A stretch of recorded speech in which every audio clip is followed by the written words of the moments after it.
तर एउटा धेरै नै हुन्छ होला यो रोटी चियासँग खाए मात्र रोटी सही हो एउटा तताइदियो नि त रोटी देखाएको थियो मैले झोला अस्यामदेखिको किन म पहिला हामी एकछिन एलना जाँदाखेरि त झन् 2 पिस रोटी दिन्छ जाँदा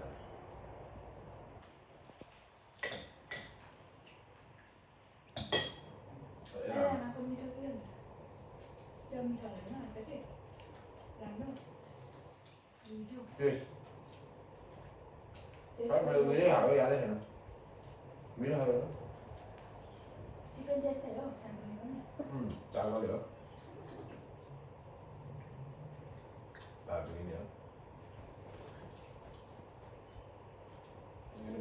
किनहरू मोटाएर पेट कस्तो पुटुक पुटुक भइसक्यो जाऊ म आफ्नै लागि मात्रै हो के भन्नु नो प्रब्लम हो त्यहाँ भद्र बला आदमी भएर बसेको